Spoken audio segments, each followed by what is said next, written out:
Elon, what's going on, sir? What's happening, sir? I'm good, Tim. How you Man, I'm a huge fan of your work, bro. Love your doing? stuff, man. And I'll start by saying this is a very different role than what I'm accustomed to seeing you in. Was that the attraction when you first read this, or as I just talked to Mo earlier, was it sort of a sign of the times that by the time you guys are making this, we had all these incidents that have happened and continue to happen? Did that play a role in taking this role? I think the biggest thing is what you said first initially. Like I just haven't had an opportunity. Since I've started acting in film and television to take as big of a swing as this is. Like this, from the script to the character, there's just a range of emotions to be played. Like there's every single little beat and color and shade of humanity and nuance, and also in a nuanced way that I said, okay, this is going to be extremely challenging.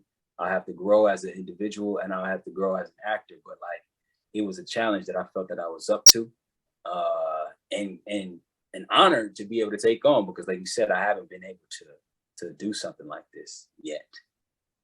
Now, I loved how restrained you were in this, and I'm used to seeing you kind of emote a little bit more. Was that difficult for you, or was that kind of part of the course? Um, that's interesting because I felt like I was. I mean, when watching it, you watched it, and it's like, okay, cool. I felt like I was a little bit more extreme. There were definitely moments of restraint required in the Right. character. There were other moments where I was like, damn, I'm a little too extreme here. I wish I would have been more. I feel like I was the most sort of explosive that than I've ever been allowed to be or been required to be.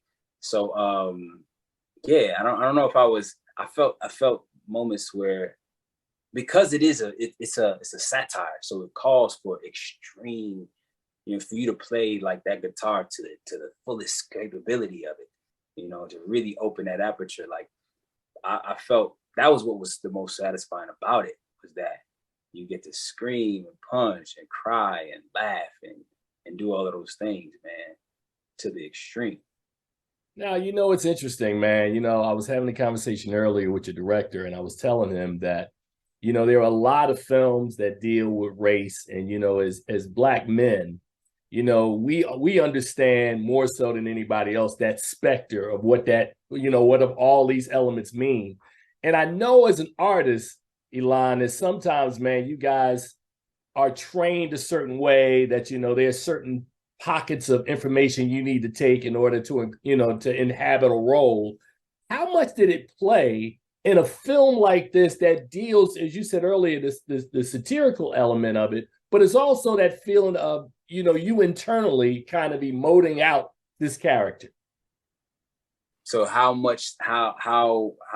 you mean like how much of me was able Yeah, to yeah. How put much of you? So, like, I understand like what's on the page, and then where you have to draw inspiration from. But there's also you as the man having to portray this. Was how much you? I guess that you answered your own question. How much you is in that performance? Yeah, I think a lot, man. It's hard to separate you from the character.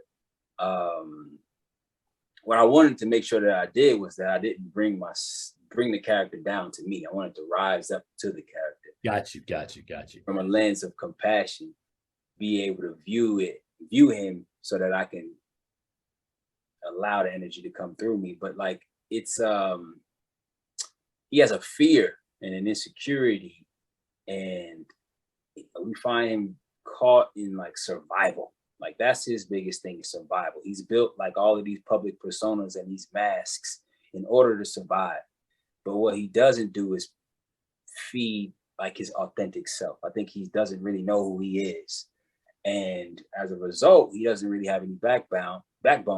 And it becomes he's extremely vulnerable to the people around him, Vanessa, his wife, being one of them. I mean, Mm. if he spend more time doing like as an actor, I get an outlet for all the crazy stuff that I think about and end up feeling. But he doesn't. But if he did, I don't know if the story would even unfold because step one, he'd be like, nah, page one, we're not doing that. And here's why. Versus Right. going on, he went on. He was resistant, but he went along the ride because he doesn't really know really who he is, unfortunately. All right. I know I got a couple minutes left, man. And I just wanted to take a quick pivot and tell you how proud I am that you were cast in the updated version of The Spook Who Sat by the Door. That is one of my masterpiece films, man. I'm not sure exactly where that project is in kind of like your pecking order. Has it been filmed or are you still in production? Where are we at with The Spook Who Sat by the Door? Book, man, that's a so sort of bittersweet. It's still in that stage where they're trying to figure out what they're doing with it, if it's going to be. I do think that Spook is something that people need to see. Much like a lot of nothing, Right. it hits home in a lot of different ways, and adds perspective to our experience here as Black people in this country. But yeah, we stay updated on that to be determined.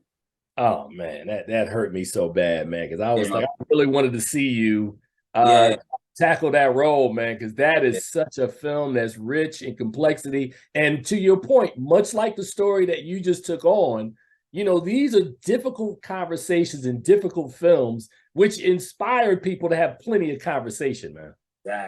exactly. Now, after all, that's what it's all about. It's like us conversing, realizing that we don't know everything, and allowing us to sort of spend some time in that unknown and see the lens through see perspective through different lenses. So when we keep talking about the conversation piece, man, as people leave the theater, and I know I'm not going to ask you what do you think people should draw from it, but what conversations do you think this film is going to have, like a couple talking about, a group of friends talking about as they watch this? I mean, I don't know. I think it's gonna run the gamut, man. I mean, it's so many different perspectives that you can draw from this. I mean, if I was watching this, I would be reminded on how much we are conditioned to believe certain things. And I would just be, I want people to leave knowing that we should question everything. Like question everything, question why we feel a certain type of way about it, about what it is that we feel. Whether it be police brutality or whether it be like different situations that come about in our relationships with our husbands or our wives. Like just question everything and spend time in that uncomfortable place enough to find some solutions. Yeah. So, Elon, final question for me, man. What do you think is the role of an artist, man, as we continuously see, real life kind of merging with cinema life, where the films are getting a lot more rawer, excuse me. What would be your role, man, in that? I think I feel it has to be to allow people to feel seen, to allow people to have an outlet to feel seen. Because a lot of times we don't.